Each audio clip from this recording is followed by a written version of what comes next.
Hey guys, I'm Kyle and welcome back to another video. So this is a long overdue update video on my channel and my 1997 Jeep Cherokee.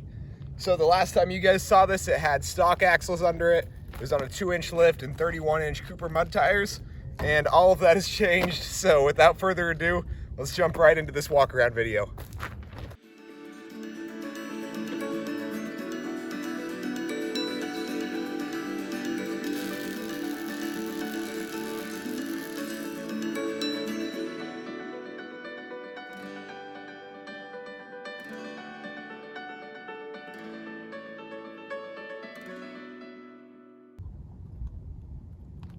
So I have had a ton of different life changes going on in my world, and that's a big part of why I haven't put out a lot of content recently. But I'm actually in Arizona now. When I was building this Cherokee, I was in South Carolina. I was stationed there with the Coast Guard, and I've now gotten out of the service. I'm kind of in between right now. I'm at my parents in Arizona, and next month I'm moving to Utah to start school to be an electrician. So a lot going on that keeps my schedule busy and doesn't let me get off-road much. But the Cherokee is running and driving well, and it's time to give you guys a walk around on what I did and how it's working out, good and bad. So I'll just kind of go around outside and inside and show you guys what I got. So up front here is still the same. This is a worn VR Evo 10S sitting inside of a JCR do-it-yourself bumper. So they shipped me the pieces, I welded it together. This bar is not part of the kit. I added that myself. And these are Diode Dynamics LED pods. And previously they were the only switch I had in the interior. Now you'll see I have 3 switches. And down here is where everything is new. So this is a Rough Stuff Specialties 1-ton steering kit for a JK. That is because this is a Dana Spicer aftermarket axle out of a JK. So JK front axle, and the interesting thing is I did not cut, remove, modify any brackets. So the 4-link is all close enough to how a 4-link mounts on an XJ that these metal cloak adjustable control arms can easily soak up the difference. So I am running a metal cloak 4.5-inch spring and Bilstein 5100 series shocks.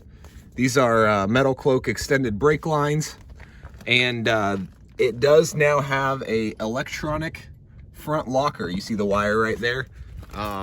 Switch in the dash I'll show you in a minute.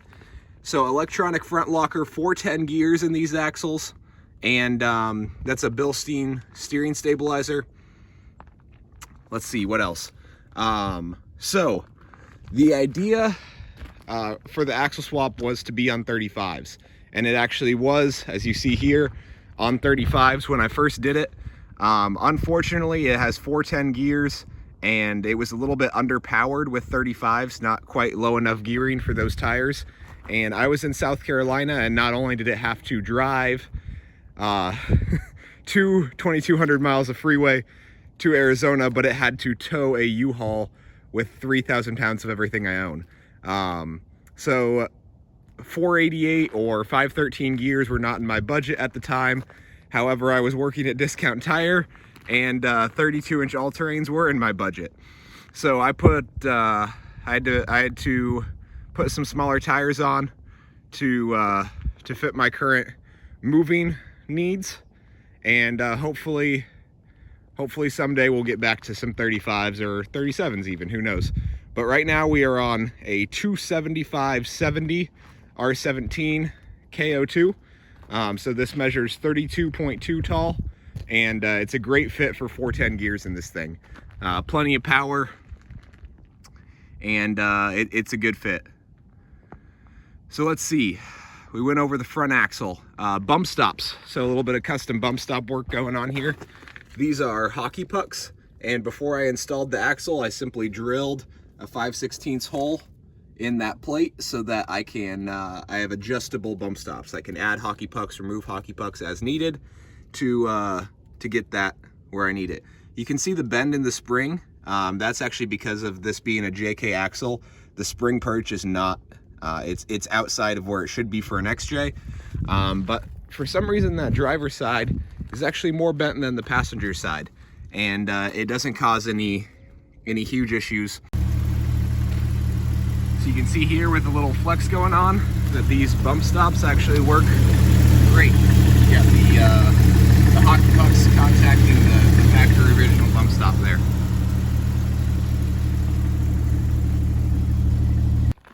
Coming down the side, something else you'll see that's new is I now have rock sliders.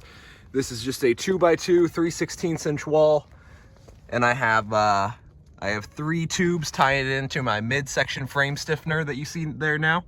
So frame stiffener now goes all the way from the front down the midsection and ends right at the leaf springs there. In the rear, so 4.5" metal cloak in the front, 3.5" ARB leaf spring pack in the rear. So all new leaf springs. Bilstein 5100, so we got a high clearance shock mount. Rear axle is the Wrangler Dana 44, and gas tank skid now installed. So that ties into the rear bumper, makes it nice and strong unibody frame tie-in from that skid plate all the way into the rear bumper. On the inside, so now I have a little bit of stuff inside worth showing. This is how I'm managing switches. So before I just had this one switch right there that was doing pod lights.